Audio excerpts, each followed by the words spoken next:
Hi guys, it's Mix here and Dave again, Hi.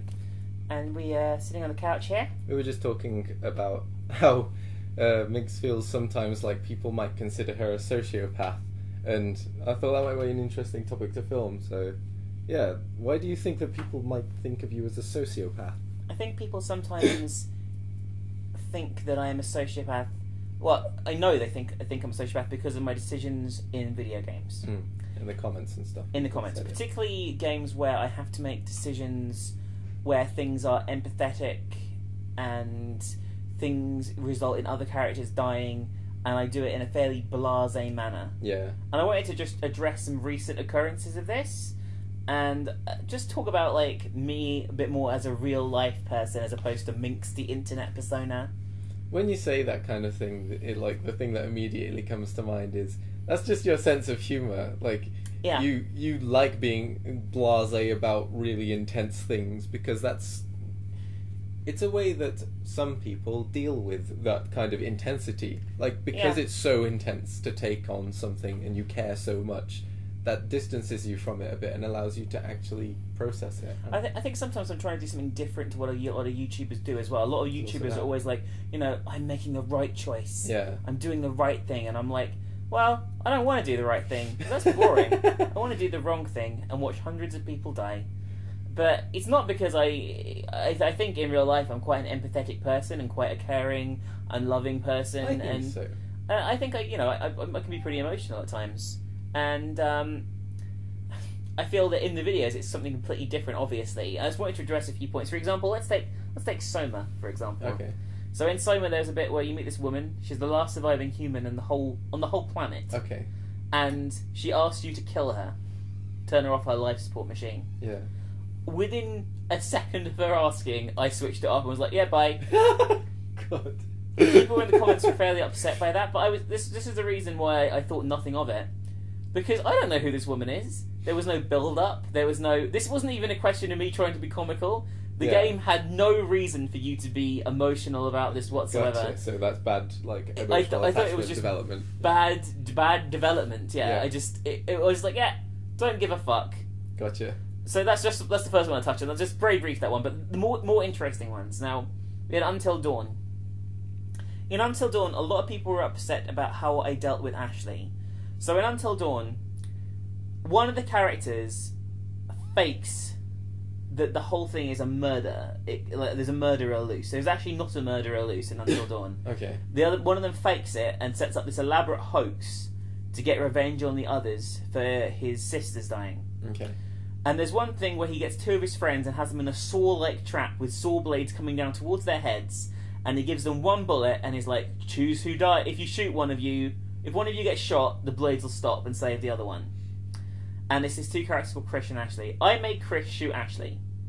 And later on, as a result of that, Ashley kills Chris because she feels let down by him. She doesn't kill him with her hands, but she abandons him to some monsters that eat him because she feels that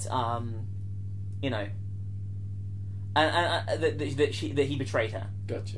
Now, a lot of people were very upset by this decision, and they were very upset that I was really harsh on Ashley for what she did, abandoning Chris. When it was like it was my fault, and I just made an uncaring decision to shoot Ashley. The reason, I don't know if you guys are aware, but when you played the game, you're not aware that this trap isn't real. I thought this was a real saw-like trap heading towards my head, and I had to choose which character do I like the most. Yeah. The one that's had a ton of character development, Chris, or the one that's barely said a fucking word for the duration of the game to that point, Ashley. That seems like a reasonable decision so to me. I shot Ashley because I thought she'd be dead, and I didn't expect her to be around to murder my character Chris later on, but she did. And people were like, how could you do that? So it wasn't in my video. I'm like, what do I do? What do I do for a good, it's not like I shoot her straight away. People still considered you sociopathic for that? Yeah, people did, and people were very much like, how could you... People were also annoyed. People were annoyed that I was annoyed with Ashley and called her a sociopath. People were like, Minx, you're just as bad as her, sort of thing. Do you think they're joking when they say No, these people were genuinely upset. There obviously could be some people joking, but there was many comments where people were serious about they felt that I was a sociopath because of my Until Dawn playthrough. And Like I say, I just want to say that I think the main thing I want to clarify here, as we were saying earlier, a lot of the reason I do this for is for comic effect. Yeah. And to be different. I'm obviously not blasé about death in real life, but in a video, it's a fucking video game. I guess I have maybe a problem forming emotional attachments to video games. I certainly don't get as involved as maybe perhaps my fan base does. Mm. But, you know, it's because it's a game. And Did you used to be really attached to them growing up? Not particularly. I don't think there's certain games that have made an emotional impact on me. There's been a few games that I've cried in. For sure. Some on my channel, you can hear me crying in certain games. Oh. But, well, that's a strong attachment. Exactly, but it's not something that happens very often. Gotcha. And the third instance of this actually annoyed me the most out of everything. So, the third instance is Life is Strange. So, there's going to be spoilers for Life is Strange now. So, you know, if you haven't seen it, stop watching the video. And I probably should have said spoilers for Until Dawn when I fuck that. That doesn't matter, fuck it. I'll put that at the start, I'll put a warning. Yeah. So anyway, in Life is Strange, the final decision in the game is you save the life of your friend Chloe, or possible love interest Chloe, depending on how you played the game. Yep. Or you destroy Arcadia Bay, the whole town, and kill everyone in it. And you went for Chloe. And I saved Chloe, which a lot of people were upset with, because they said, how could you throw away the lives of the people in Arcadia Bay so trivially? Well, reason number one, it's a fucking video game, and none of the people actually died, because they're not people, they're sprites in a video game. Number two, because my whole playthrough had been centered around Chloe and Max, and I felt that was much more appropriate for me to pick that ending after I'd been through hell and high water to save her in the first place. I wasn't going to kill her off to get things going. And you know that I cared about Chloe as a character, and Max, because especially in the sequence where Chloe wants you to kill her in Chapter 4, wants you to switch off her life support, I sat there for a good 4 or 5 minutes in that video crying. Oh, God. So I was deeply affected by that. I don't think that's the behaviour of someone who is sociopathic. Yeah. I just... And to be fair, I don't... In Life is Strange, I felt that the strong characters were Max and Chloe. I felt other characters did take a secondary, almost, that to me they felt more distant, and that could be because I didn't explore as much as some players. I felt, yeah, there was, if you explore into some of them, there was depth, but I would agree that that relationship was the deepest in that game. Exactly, and I was like, you know, I want a conclusion involving that. I don't want to see like Max hanging around with Warren and whatever his name is, Nathan, and everyone, you know, all okay. You know what I mean? Because Chloe wouldn't be there, and what's the fucking point? I'd rather see Max and Chloe living in a, you know, driving off together like they did. You know what I mean? So I don't know. I feel that. If it was real, what do you think you would have picked? I think I probably would have still picked Chloe. Wow, I'm surprised at that. Why? I don't know. That for me, I'm quite a utilitarian. Like, I think, okay, what's the way you can maximize human life? See, I feel. I guess that means I'm a selfish person, that I would pick that.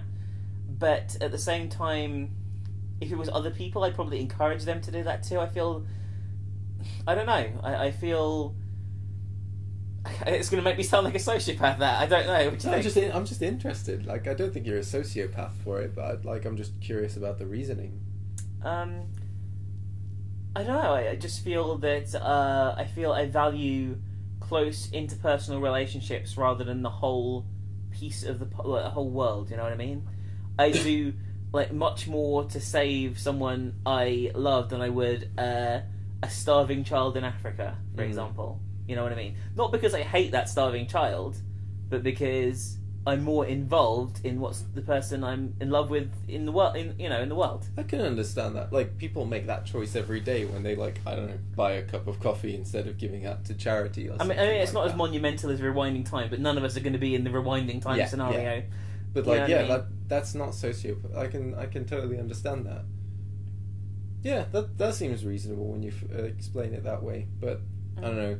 Perhaps because I knew those people, like in the game, like I felt more obligation to help them. Yeah, that is weird. I barely touched on the dialogue with anyone apart from Chloe. I was always beeline to Chloe, ignore everything except Chloe. Chloe. That was my playthrough. In general, though, like, do you think that how much of your real self do you feel like you put into the character you portray when you play games? About 70%, 80%, You think it maybe. is?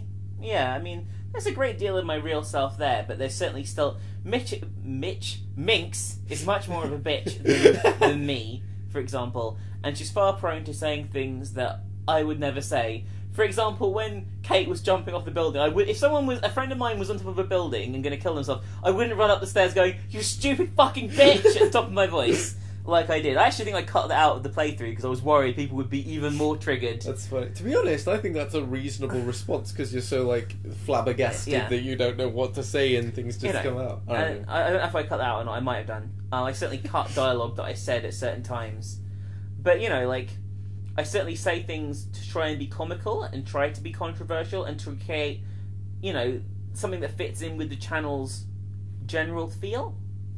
I had a comment that was like, "Minx, you shouldn't play these sort of games." And I think I should. I think I bring something different to the table. Definitely. That a lot of people don't. I think that sort of like blasé treatment of the serious situations in the games does bring something to that's something you're not likely to see anywhere else. I think it's just a totally different sense of like humor and a way to approach that format. That's just how it seems to me. And from how I know you in real life, Minx, you're not a sociopath. You're a lovely person. Thank you. Anyway, I think that wraps up the discussion. I'm going to go and kill some baby seals. Yeah, and I'll come join you. Kick a puppy's head in. I'm not sure if we left the battering club around. That's okay. We'll just use our boots. Okay then. All right. Bye. Bye.